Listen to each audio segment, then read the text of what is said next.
예, 그 포항에는 우리 국보가 두 개가 있어요. 그 두 개 다가 비석인데 하나는 냉수리 신랍이고 하나는 중승리 신랍이라요. 경상북도 포항시 북구 흥해읍 신광면에는 신라의 숨결 아직도 고스란히 남아있다. 두 기의 국보 제318호 중성리 신라비, 국보 제264호 냉수리 신라비에는 신라인의 삶을 화강암에 새겨놓았고 오랜 세월 땅속에 숨어있던 찬란했던 왕립 사찰의 흔적을 드러낸 사적 제493호 법광사지. 맨 처음 발견된 게 냉수리 신랍이래요. 1989년도에 우연히 이제 발견됐는데 그때 이게 우리나라에서 가장 오래된 비석이다. 즉 서기로 치면은 603년도 정도에 제작됐다. 이렇게 해서 내용도 아주 중요하고 또 만든 시기도 우리나라에서 가장 오래됐고 그래서 국보로 지정했어요. 근데 2009년도에 비슷한 장소에서 흥해에서 중성리에서 또 하나의 신라비가 발견됐거든요.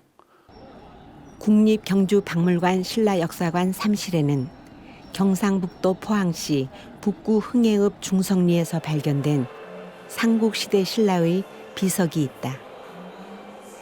지증왕 제2 2년에 건립했는데 2009년에 발견되었다.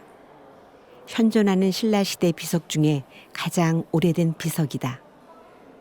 일각에서는 눌지 마립간 21년에 세워진 비석이란 설도 있어 발견 당시 상당히 논의가 분분했는데 441년이라면 501년보다 4개 훨씬 충격적인 발견이었겠지만 현재는 501년이 유력한 편이다. 비는 모양이 일정치 않은 화강암 일면에서 전체 12행 20자로 운각된 도합 203자의 비문이 각자되어 있다. 그 당시 사회상을 우리가 기록이 없어서 이해할 수 없는 그런 상황에서 이 비석에 새긴 그 내용들은 그 6세기 초에 신라의 사회상이라든가 계급상이라든가 또 분쟁이 났을 때 어떻게 해결한다는 그런 체제를 연구하는 데 가장 중요한 자료이기 때문에 국보로 지정이 됐을 뿐만 아니라 우리 지역에 있어서도 우리 지역뿐만 아니고 우리 그 국가에서도 아주 소중하게 다뤄야 될 그런 문화유산이라고 볼 수 있지요.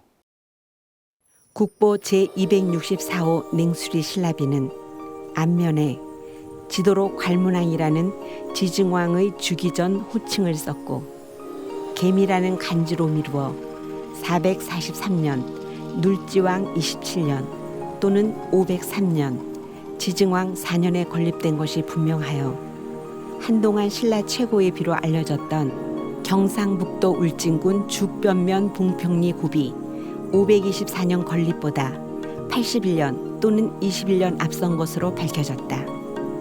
이 비문에는 중국 문서에서 발견되는 신라의 옛 국명인 사라가 최초로 나오고 신라 상대 연구에 귀중한 자료로 평가되고 있다.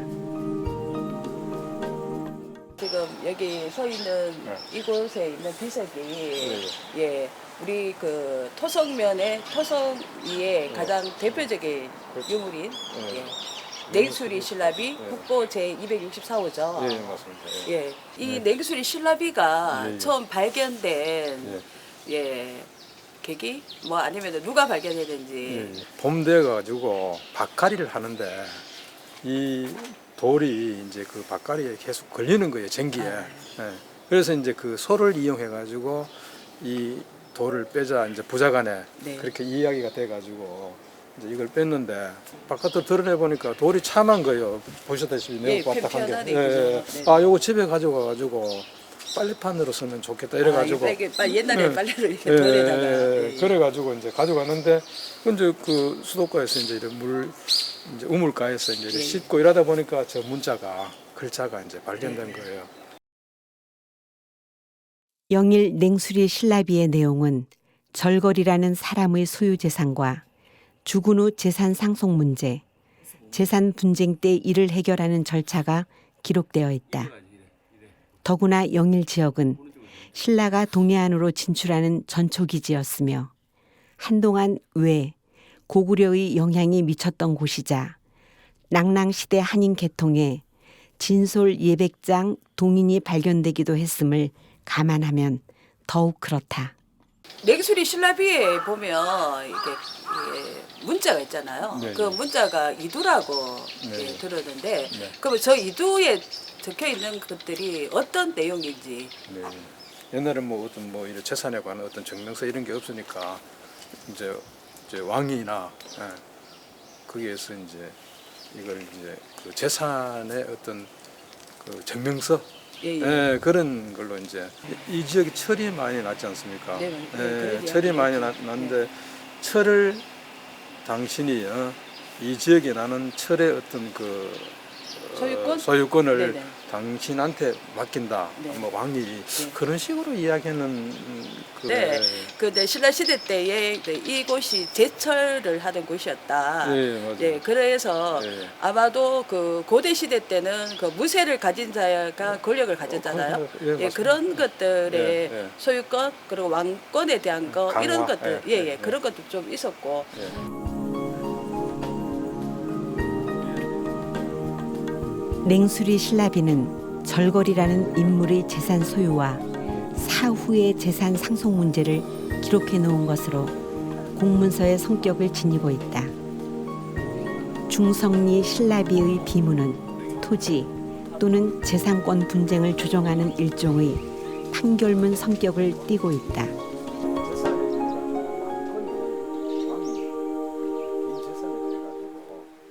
포항에 있는 이게 두 기의 신라비는 네. 이렇게 또 떨어져 있잖아요. 그렇죠. 예. 거기에 대해서 네, 이장님은 어떻게 생각하십니까? 포항에서 발견된 이 국보가 포항 지역에 제대로 된 어떤 박물관 이런 게 건립되어 가지고 이거 냉수리 신라비 이것도 여기서 이렇게 열악한 환경에서 이렇게 보존하는 것보다는 제대로 된 박물관이 지어져 가지고 이 신라비도 그렇게 고귀하게 보존할 수 있으면은 가장 좋은 어떤 바람직한 일이지 않습니까? 영일 지역은 신라가 동해안으로 진출하는 전초기지였으며 한동안 외, 고구려의 영향이 미쳤던 곳이자 낭랑시대 한인 계통의 진솔 예백장 동인이 발견되기도 했음을 감안하면 더욱 그렇다. 예컨대 고 신라의 글씨는 광개토 대항비 체에서 영향을 받았으되 신라의 독자적인 미감으로 소화된 것이다.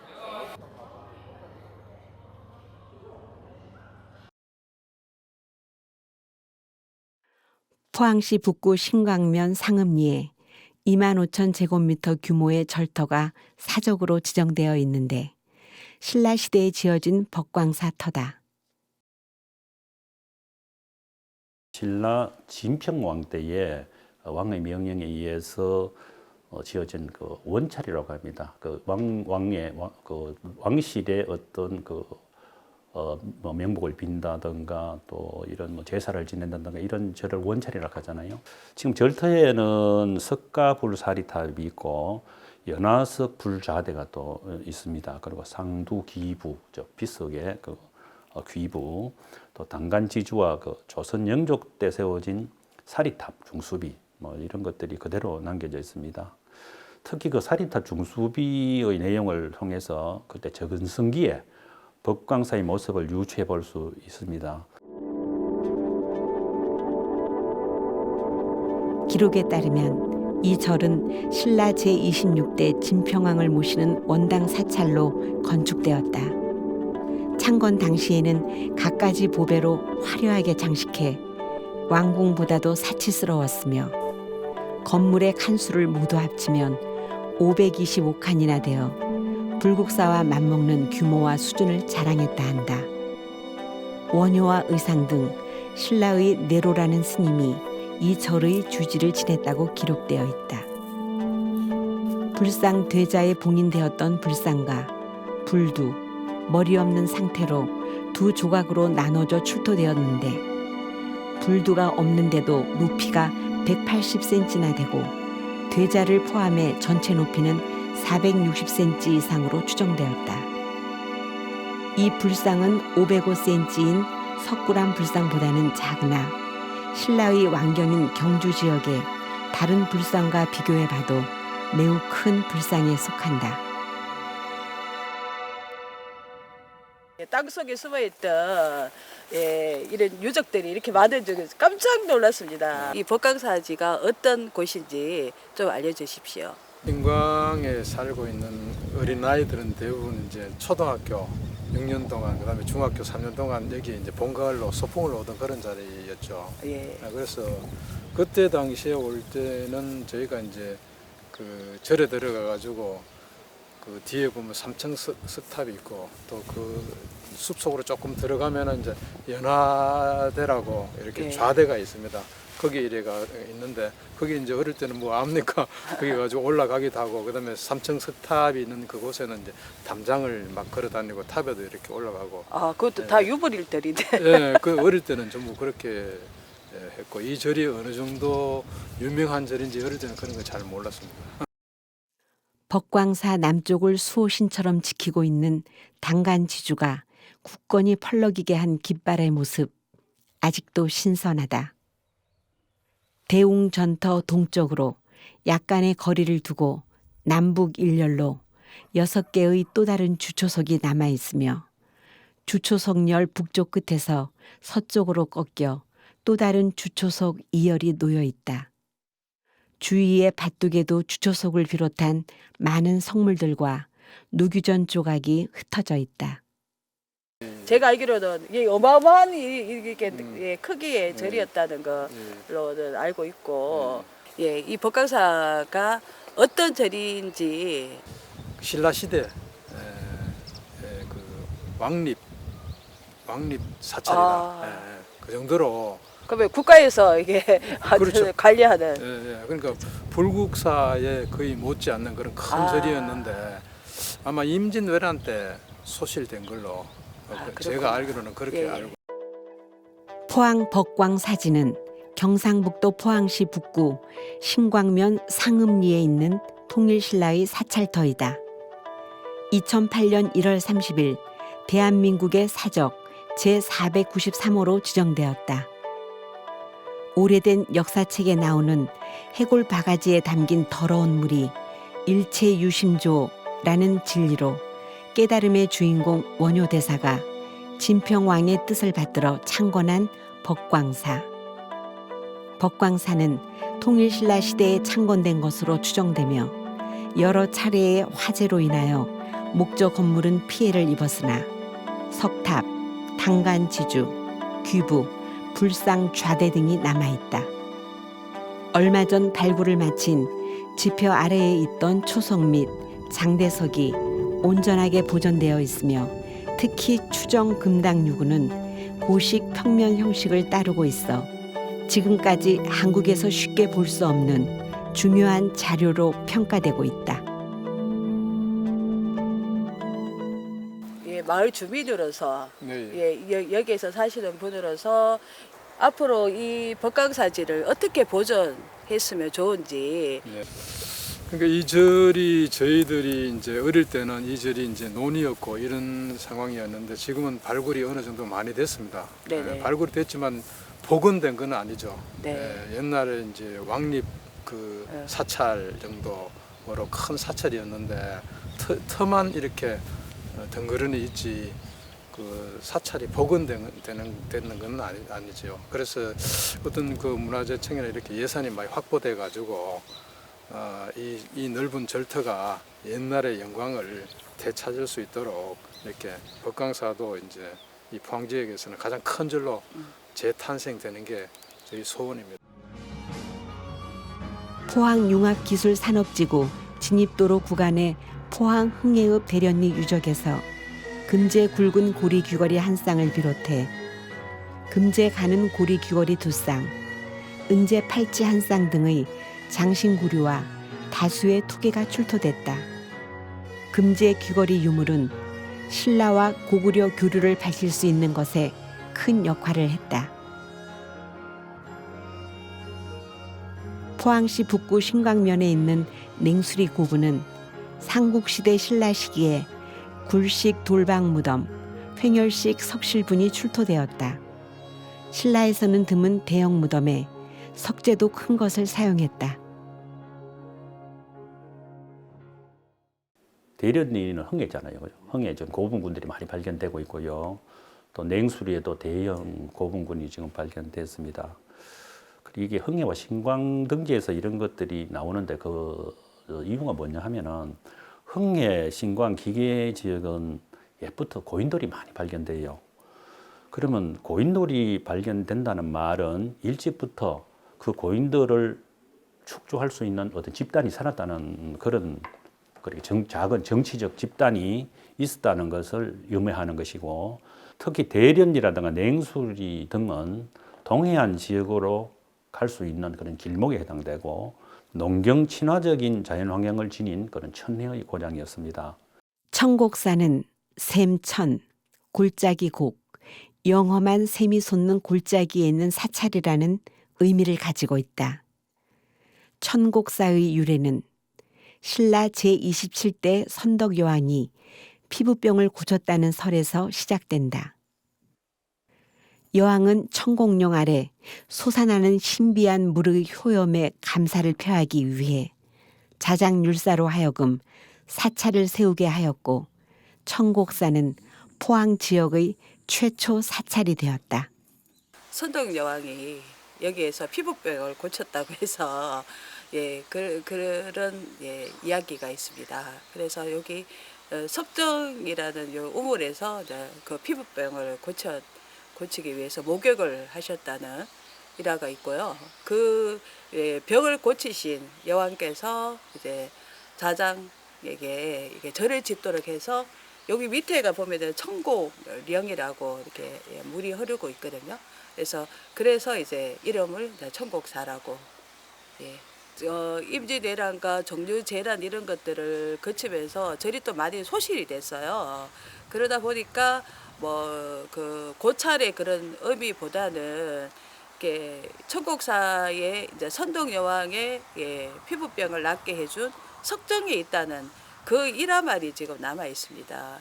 복원이라는 말보다는 보존을 잘해서 좀 후손들에게도 물려줄 수 있는 그런 유산의 의미를 좀 잘 가꾸었으면 하는 바람입니다. 가을을 물고 가는 새 한 마리가 정적을 깬다. 가뭄이 아무리 극심해도 우물은 마르는 법이 없다. 멈추지 않고 흐르면 당도할 꿈의 도착지를 도움산 천곡사 석정 우물에서 천년을 건너온 단물을 마시며 일깨워 본다. 앞으로 이 포항에 박물관이 반드시 들어서야 돼요. 박물관이 들어서면은 전국에 흩어져 있는 포항에서 생산된 유물들이 많습니다. 국보도 있고 보물도 있고 여러 가지가 많이 있어요. 이런 것들을 전부 사오든지 아니면 기증을 받든지 아니면 기탁을 받든지 이렇게 해서 우리가 박물관에 그것을 보존해서 체계적으로 연구하고 또 이것을 갖다가 홍보를 하고 그렇게 해서 어떤 보존을 할 수 있는 그런 체계적인 구축 이것이 이제 필요하다고 보죠. 박물관이 반드시 있어야 됩니다.